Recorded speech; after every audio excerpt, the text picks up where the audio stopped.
hope you've all been doing great. My name is Veronica. If you're new here, I talk about all things fashion and sustainability. Haven't been talking about sustainability much yet, but that content is coming soon. And if you're not new here, welcome back. I appreciate you. So today we're going to be talking about draping. Literally my favorite thing ever. This is the first video of a series that I'm creating where I'm going to be teaching you guys all about draping, different materials you need, different fabrics, different techniques. But today we're specifically talking about lightweight fabrics, and more specifically on free draping on a mannequin than transferring onto a pattern. That is for another video. Today's video is also in collaboration with Vivify Textiles. Vivify Textiles is a company that aims to protect the environment by manufacturing sustainable fabrics made from recycled polyester, recycled cotton, organic cotton, and many other natural fibers. They offer a wide range of different types of fabrics, and they're completely transparent with where they came from and how they were made. They're GOTS certified and OEKO Tex 100 certified, which basically means that they use no harmful chemicals in their dyeing process. They have a couple certifications, so if you guys want to learn more, please check them out. I'll link them down in the description below. So they sent me a couple fabrics, but today we're going to be using the recycled polyester satin. For this fabric, it came white, but I really wanted to dye it. I know that dyeing polyester is really tricky, like it is not a simple fabric to dye. They make dyes specifically for polyester. So I use Ritz synthetic dye, and at first I really wanted to do like a dark hunter green color, but they didn't have that color for the synthetic dyes. They only had a dark green and a peacock color, so I tried to combine the two colors. It wasn't working out. It was not turning out dark. It was coming out as this really light green. So then I just decided to dye a darker color. So I decided to go with a navy instead, so that if the green peeks through, then it wouldn't look that awful. I started to dye it with the navy blue, but the thing about dyeing polyester is that you need to keep it on the stove at least 200 degrees Fahrenheit constantly while dyeing it, or else the fabric won't absorb the dye. So the fabric needs to be able to move around freely, but I didn't have a pot large enough to hold the fabric, and I have about like 3 yards of the fabric, so it ended up looking like this which I don't hate. It has like a metallic kind of look to it. I'm not mad about it, and it has like very random spots of like darker and lighter areas. It was just so compacted into the pot, like it was not able to move around, that it didn't work out. But that is my fault. Also, Ritz is not harmful to the environment.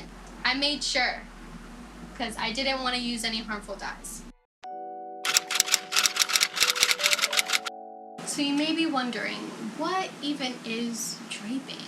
The technical definition of draping is the process of positioning and pinning fabric onto a dress form to create a basic pattern or an organic shape. So basically you're taking fabric and you're just pinning it onto the mannequin to create a basic pattern, which is then transferred onto a paper pattern, which then you will cut out your final pieces out of. That is one of the many ways to drape.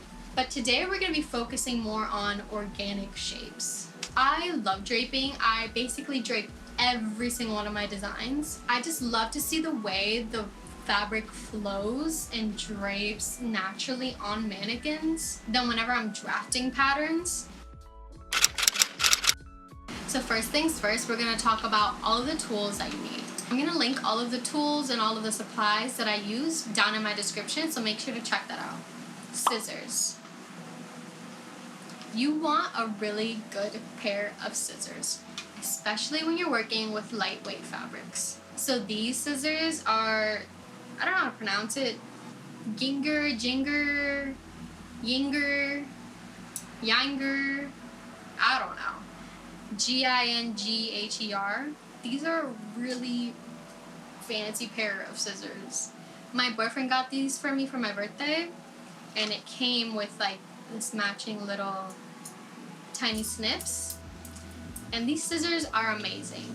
You don't have to have a super fancy pair of scissors. These were really expensive. If you want to make the investment and you've been sewing for a long time, make the investment, but you don't need a fancy pair of scissors. These regular scissors that I got at Joann's, the Fiskars, and it doesn't matter what scissors you have as long as they're super, super sharp. You can buy like a little plastic thing at Joann's where you can like sharpen your scissors, which I was using for a while, but I just thought it just wasn't really doing it for me anymore. And usually you want to get your scissors sharpened every 6 months, which I don't, but I'm going to start doing that. I really need to get these scissors sharpened like ASAP. They're really, really dull. I'm just gonna ask my dad to sharpen them, like, because you can sharpen them like regular kitchen knives, or you can also sharpen them by folding a piece of aluminum foil into like 4 and then cutting strips, like constantly cutting the aluminum foil will naturally sharpen the scissors, but then that creates a lot of waste. Just a bunch of random little bits of aluminum foil, so I don't really like to do that. And you can also take sandpaper and just like fold it in half on a ruler and sharpen your scissors that way. But I just felt like I wasn't doing it right and I didn't want to mess up the scissors, so I'm just gonna have my dad sharpen them. The reason it's so important to have really sharp scissors, especially with lightweight fabrics, is because it can easily snag your fabric. Snagging is basically whenever like a little piece of thread will just get like yanked and it'll create like this line in your fabric. You can kind of usually position it back, but sometimes you can't. And whenever your scissors are dull, it's usually just really hard to cut through the fabric, and then it can easily snag, and it's just the worst when that happens. The next thing are needles. It's really important to have really sharp needles for the same reason that your fabric will snag.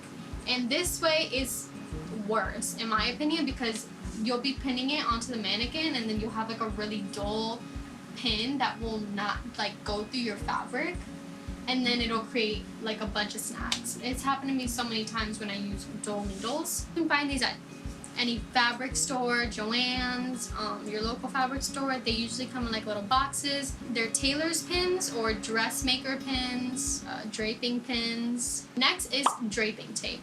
So I buy a pack of these really thin tapes, which you can really use anything. You can use masking tape and cut strips. You can use washi tape, electric tape. It's really up to you, but I just got these draping tapes from Etsy, and they just easily like go onto your fabric and can easily be removed without leaving any residue. Sometimes they come off the fabric way too easily and like they move around. So in that case, I'll kind of just put like a pin like right at the ends or like in certain areas to keep it in place. These have lasted me like 2 years already, and I haven't even gone through all of them yet. So these will last you a really long time. And lastly, you need something to mark with. It really doesn't matter, but you don't really want to use like Sharpie or anything, because I've done it before, but it was on a thick fabric, so it didn't seep through, but it could possibly seep through your fabric and then stain your mannequin.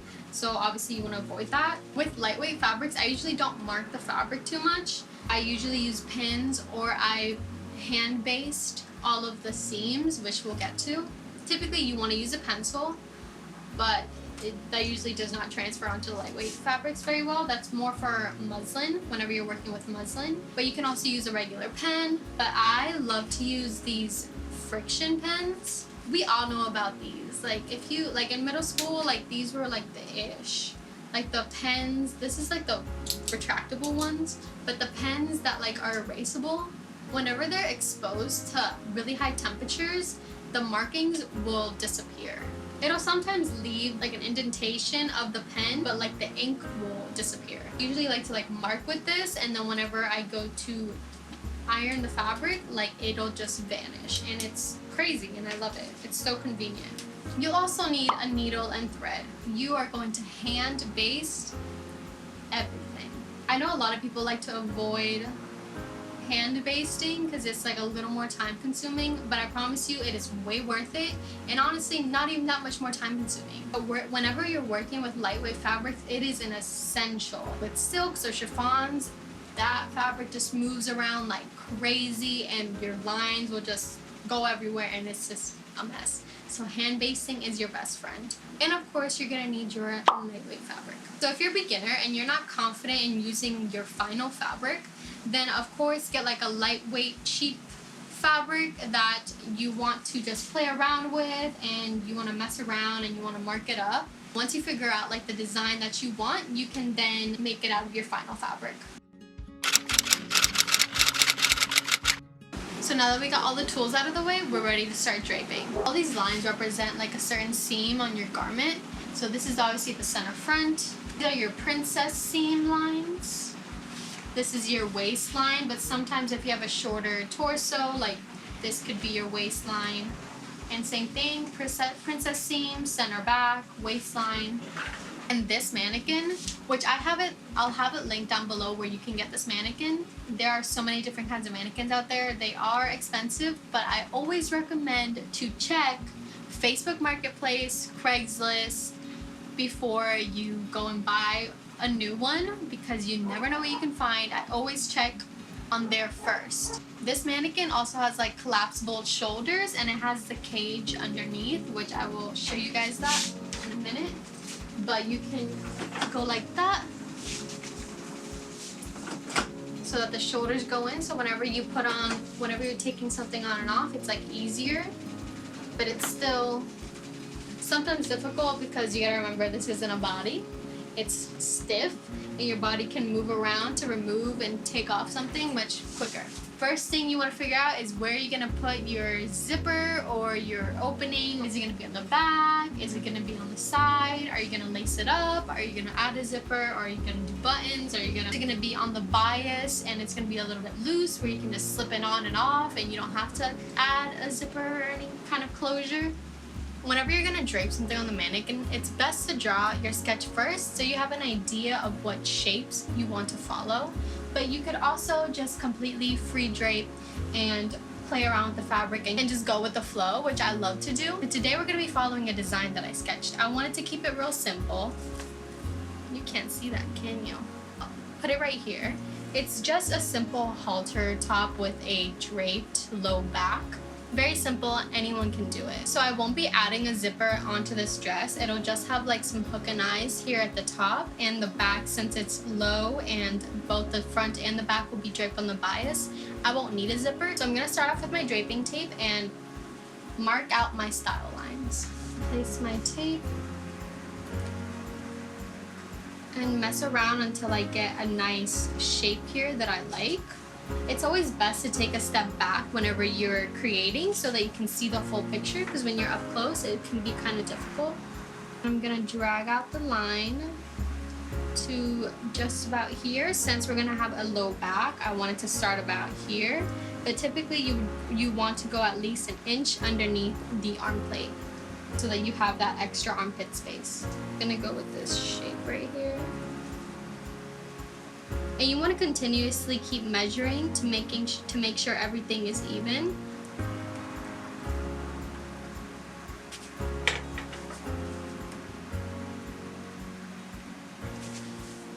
Now that we have all that mapped out,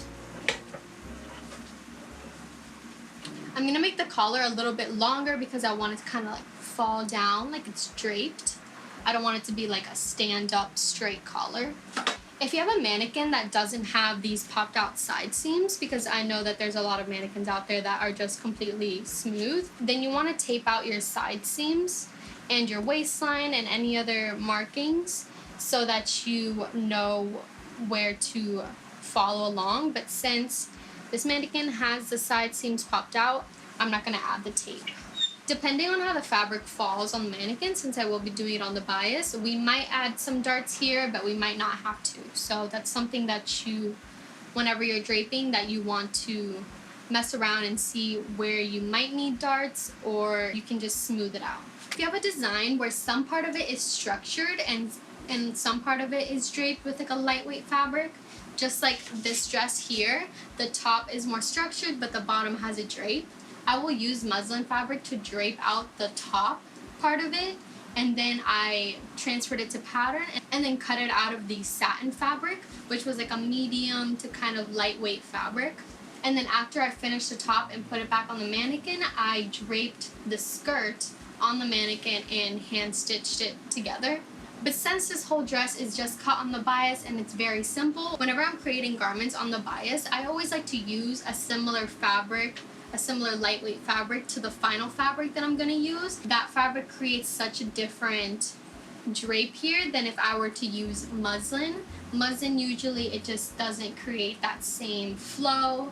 It's very structured. So when it comes to garments like this, where I'm going to have a very draped low back here, and I have a cowl neck, then I like to use lightweight fabrics to drape it out, and then I'll transfer it onto pattern, or I will just hand baste it and do it from the mannequin completely. So now we're going to start draping the front. So here is the straight grain of the fabric, and if you just grab it right on this edge over here, you have your bias. The way you know it's a bias whenever you see it like draping nicely like this. Whenever you have it like one shoulder, like you see here, you want to have the straight grain matching up against the line, because then there won't be any gapping. If you were to just put the fabric on like this and then cut it out like that, all of this will start like flapping. Like it'll create gapping here because there won't be any tension. This will be on like the bias line, and the fabric will just be all flowy, and it won't actually stay fitted onto the body. So you want to make sure to take your straight grain, your selvage edge, and match it up with the line. Same thing whenever you're doing a V-neck also. You see, like, it doesn't create any gapping compared to like if you were like this and then you cut a V, it would be all like flaily. So I'm just gonna pin it up here. So I have the fabric pinned up here, and I'm gonna go ahead and start moving downwards. And as I go down, I'm just gonna start smoothing out the fabric and pinning as I go, right on the side seams. And you don't want to be tugging on the fabric. You want to just slowly move it. You do not want to be just like pulling it. Now we're going to start cutting it and making snips along the way to release any tension. I'm going to start up here with the neckline. I'm just going to cut above the black line that we put, because you want to leave seam allowance. I'm going to start cutting up here.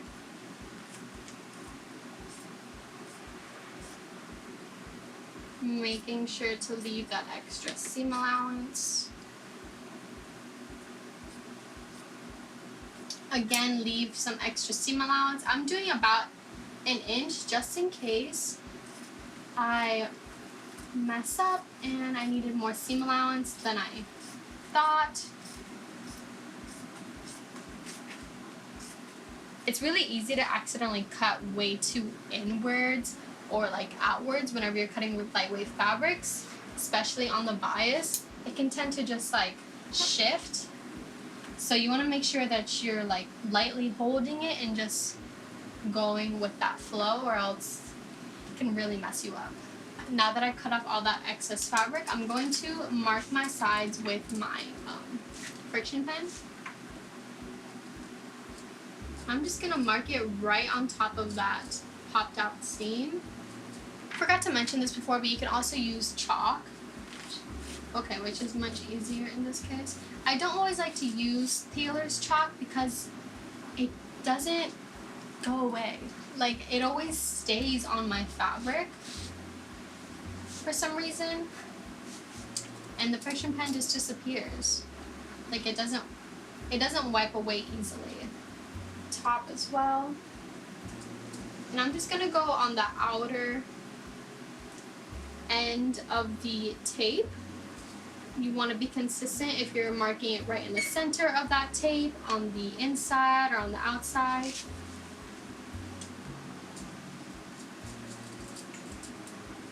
Now that I have all of my seams and everything marked up, I'm going to start working on the back now. So for the back piece, I'm going to go ahead and grab it on the bias. So your straight grain and your bias is right on the corner. I'm going to flip, drop the corner down, and I'm going to start playing around to see what drape I want to create here. Now I am pinning the front and the back pieces together so I can kind of see what I'm working with here. I'm just going to cut off this excess.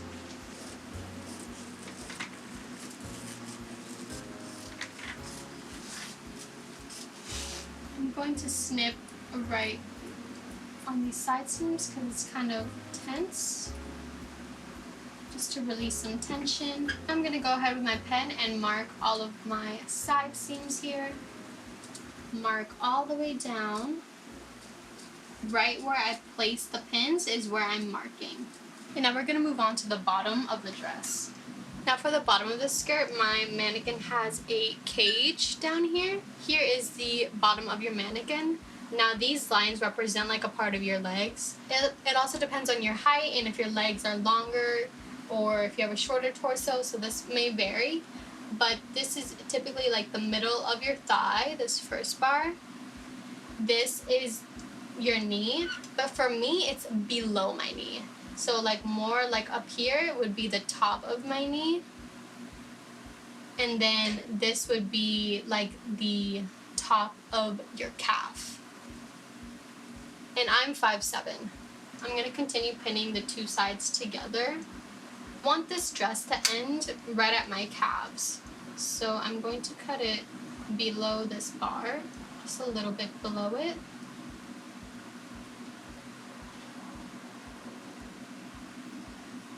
But you always want to do a little bit more because I'm going to clean it up with my rotary cutter after.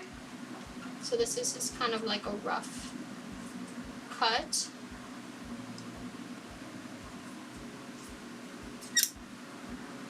So I ended up putting darts on the bust because I could tell that this side straight grain didn't end up perfectly on this side, so it was like getting a little flappy. So I'm putting darts on each side. That's why this one has like more and this one has less. So I'm going to put darts here just to make sure that these will stick onto the body. So I'm going to mark them with pen, but then I'm going to flip the fabric inside out and sew them correctly.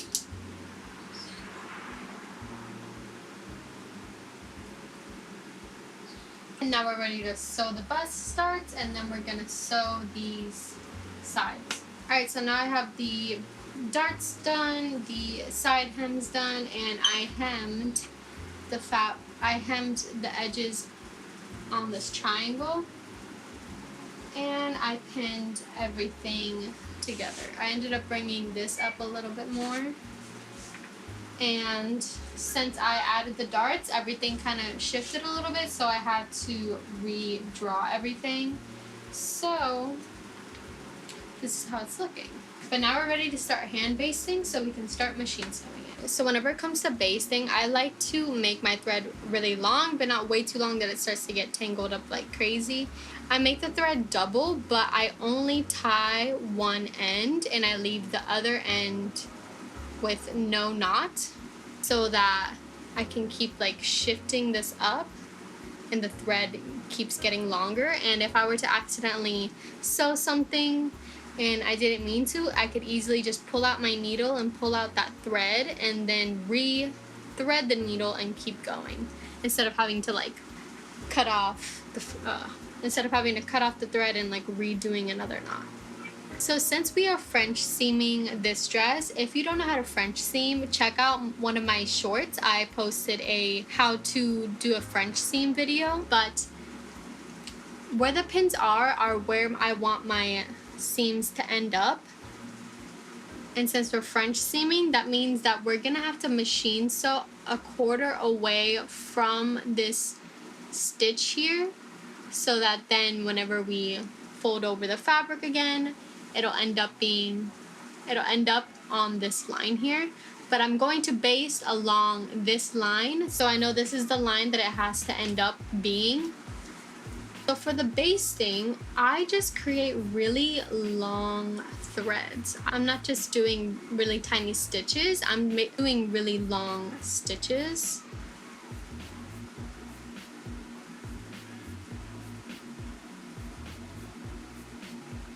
And I'm making sure not to pull the stitches too tight, because then it can end up going like that, and you want them to be loose.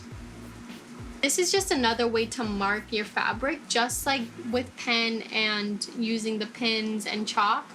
Besides, I prefer it because you're holding the two ends together securely, and you know that the pins aren't accidentally going to fall out and then you lose your place. And when you hand baste, you're just for sure going to keep everything in place, and it's always made everything so much easier for myself whenever I'm working with lightweight fabrics specifically. So I'm just gonna continue this all the way to the end and then repeat the same thing on the other side. So I wanted to test out two different ways to make the collar. Either I cut the collar on a straight grain and I wanted to see how it would drape, or I cut it on the bias so that I had more of a flow. So I just want to test out to see which one looks better. This one doesn't look bad. It does have like a drape to it, but I feel like this one will look better. Yeah, that one immediately already looks better. It just has more of like a fall to it, which is what I want. I basically cut like an 8 by 14 inch square on the bias so that it has that stretch to it going down the center, and whenever I sew it, it'll be folded in half, so it won't be as tall and it'll just drape down. So what I'm gonna do is I'm gonna find the center of the rectangle and then the center of the top here. I'm gonna pin it here. I'm gonna do a 1/2 inch seam and sew it connecting the two, and then I'm going to fold the fabric in half and then do a top stitch all around the rest of the bottom to connect everything.